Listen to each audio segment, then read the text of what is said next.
So let me ask one more Yeah. point about this because it's important. So we want our YouTube show to add value not only for investors who are looking to invest passively, but also in people can use many skills that our expert guests come on and give to them on their everyday lives. So now this is something that we are still trying to figure out, is that division of your time. So the time is the most important component of all of this. How do you divide your time between your focuses that you currently have? You said the foundation starts with trying to solve the investor pain points and helping passive investors invest in real estate, but you're also focused in your podcast. You have your company, CPI Capital. You have your coaching. Is there a certain time division that you use? That, hey, this percentage of my time and it will be used on my company. This percentage will be used on my podcast. Do you use such?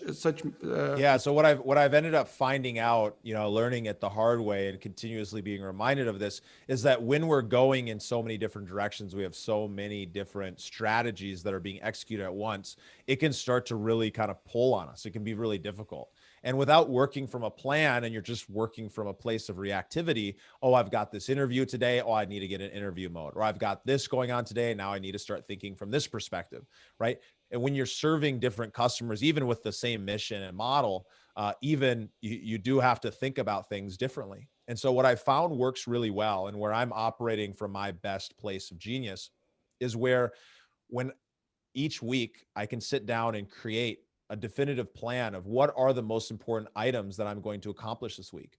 What is it that are my main 3 objectives? And how can I fill my schedule with other things that are going to help me support those initial objectives?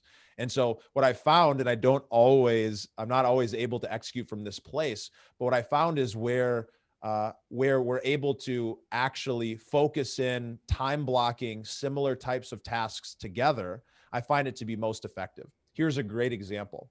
When I'm doing an interview or I'm doing interviews for the show, I love to be able to have multiple interviews back to back. My favorite days are the days where I have 3 or 4 hours of podcast interviews or speaking or teaching all back to back. And now some people might think, hey, well, that's difficult. That seems much harder than spreading it out one time every week. But what you'll find is that when you're doing context switching, when you're switching between different tasks or different activities, I find that my second or third interview is better than the first. And that's because you actually start getting warmed up.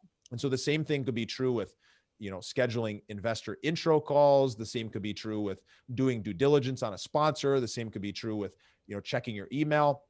The more militant or more structured you can be about when you're going to do these different activities and how you're going to divide up the different responsibilities that you have, the more effective that you will actually be at doing those things.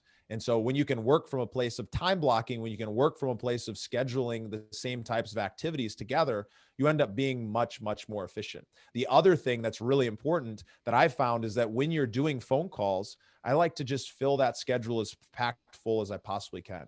So there's nothing worse than having a phone call and then a 30-minute break and a phone call and a 30-minute break. And so from an effectiveness perspective, it's just really trying to make sure that you're staying within whatever that your limit is, right? Because mindset, right, at the core, mindset is just the thoughts and beliefs that end up leading to the actions you take and therefore the outcomes that you experience. And so the mindset that I have when it comes to thinking about time is, how can I most effectively put together all of the similar types of activities at once and do those from the same place. Now, it's not always possible. Sometimes we've got to be scattered. Sometimes we've got to be reactive.